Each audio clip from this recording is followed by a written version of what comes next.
Hello everybody, my name's Nicola and welcome back to my channel. This is the Frugal Cottage, where we talk all things money to help you on your financial journey. Today's video is all about my budget and my spending for week 1 of June. Don't forget to like and subscribe and let's get started. So the first week of June is over. I'm just still at home with my 2 boys. So in that sense, nothing has changed for us at the moment. And that should, in theory, reflect on our spending. So this is my budget planner. I do recommend that you find a way of budgeting that works for you, whether it's writing things down like I do, or using an app or a spreadsheet or whatever else works for you. But this way, this budget planner works for me. It has done now for quite a long time. I'll leave a link below in the description box. It is available to download on my site if you want to have a go and see if writing things down makes a difference. So this is the first page, the front page. Nothing about this changes really once I've set it up. This just shows when our bills are going out. So tomorrow, for example, our water bill goes out. So just a nice overview of seeing what bigger bills go out during the month. So if I turn over, so as per usual, I'm going to talk about the variable expenses in our budget during this video. So I don't have, thankfully, anything on the debt repayment plan page. This is things for credit cards and loans, and I don't have one of those. This is a good page to use if you have any kind of debt repayments. I thankfully don't, but it's there to use if you do.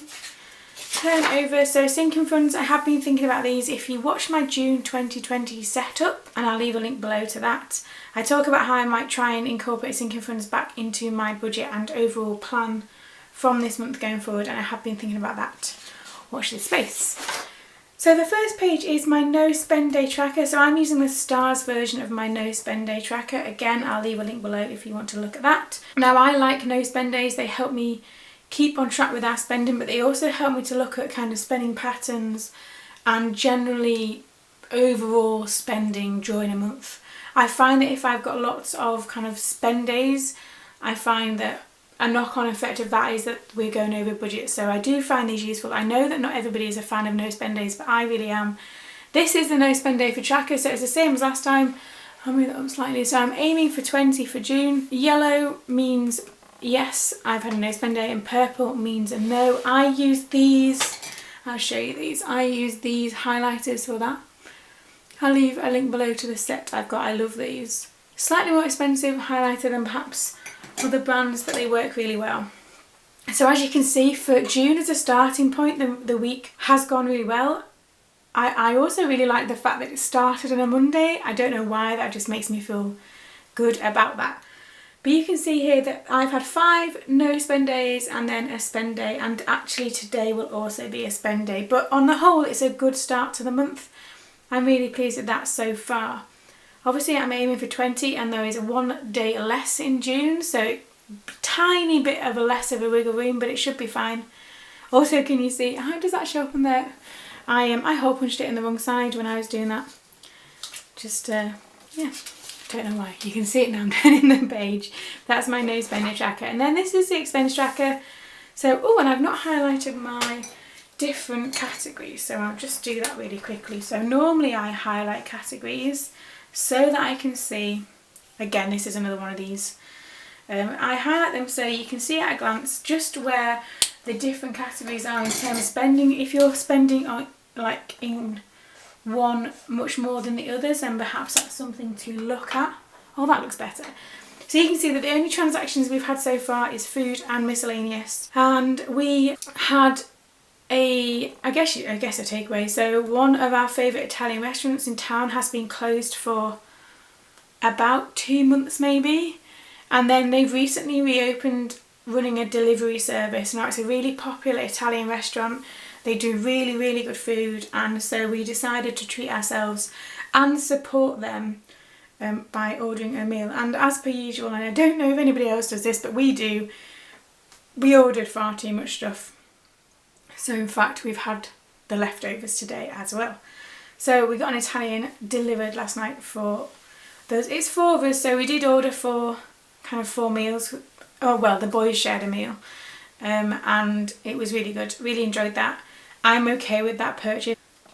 Turn over, so that's just another page of the expense tracker, and another one. And then we come to, if I can turn the page, the weekly check-in page. Okay, so you can see there, this is the week 1 check-in. So I think it's really helpful to do like a weekly check-in just to see what your spending is like and how it's going during the month. So food has ended up being more than normal because we got that Italian takeaway, delivery, whatever you want to call it. But there we go. So £109.03 spent on food this week, which gives us £190.97 remaining. Petrol, we've not put any petrol in the car. I think if we fill it once this month, I think that's probably enough. It does depend, to be fair, whether I end up having to go back to work or not, and that's still an unknown at this point, so that might change, I don't know. Miscellaneous, so £15.18 in miscellaneous. We needed things like, you know, like wash, like detergent and things like that this week, and that's quite expensive because we try and get the biggest, we get the biggest one possible because it's actually cheaper for the amount of washers per the smaller ones, but it means it's quite an expensive thing to buy, but that should last us a month, so that's okay. And I feel like I say this a lot lately, but the children's budget has not been touched, so that stays at £100 and probably will do so for the next week as well, but we'll see. I'm okay with those numbers. Obviously the food one doesn't look great at the moment, but you know, hopefully that will balance out over time. The petrol budget has really kind of gone massively down since it started, and actually it's quite handy to look at in terms of if we did manage to achieve our early retirement goal, then I'll leave a link below to that. If we manage to achieve that and therefore we're not travelling to work all the time and going, we might go on more kind of day trips I suppose, but not as much. It just shows in some areas how much better our overall budget might be, and therefore we can live on less than we think we can, if that makes sense. So this entire process has been quite interesting from that perspective. But I'm okay with what our budget looks like at the moment. I'll just show you the pages, there's nothing actually on those yet. So the next page is a bill tracker, so if you didn't want to use the bill calendar at the front, there's one here as well. Or if you want to use both, so you've got the visual representation at the front, but then you've got a list here as well. This might be good to do in date order, and then you can see again and even tick them off once they've gone out if you want to. Extra income, so I haven't done anything about this yet. I do have a small pile of clothes that I might list on maybe Facebook Marketplace. I don't know yet, I can't decide. It'll either be Facebook or eBay anyway.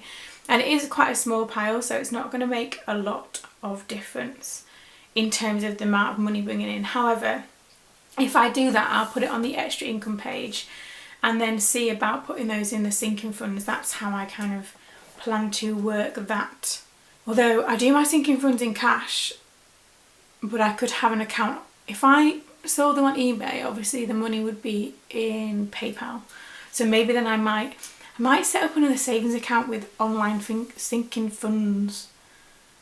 I'm just thinking out loud there. Do you reckon that'd be a good idea? So maybe having like a savings account for sinking funds as well as the cash envelope sinking funds. Maybe it might be at this stage, seeing as I don't see when we'll be able to use cash anytime soon. Lots of the places around us still don't even accept it, never mind accept it in like big quantities as potentially a sinking fund might be. So we'll see how that goes.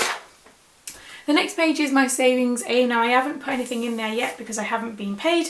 I generally, if you've watched these before, you'll know I use the pay yourself first method. So when I get paid is the day I transfer my money to savings and then leave it to it. And when I say savings, this £700 goal is to put in investments. Anything extra that I might happen to earn in whatever shape or form then gets put in our emergency fund. The £700 is for investments, but I've not done that. So that's always left until the end of the month. And then the final page is the reflection, which obviously is done at the end of the month. So that is my update for week 1. Like I said, I'll leave the link below to this budget planner and the no spend day, like the star tracker, because I think both of those combined really does help and really does make a difference in finances over time. But that's just me. You need to find out what works for you. But how is your budget going? Have you set any savings aims for this month? Let me know down below. I love reading comments from people who take the time to leave them. I hope you're doing okay. I hope things aren't too stressful and that you feel nice and safe at home. And I will see you again very soon. Thanks for watching.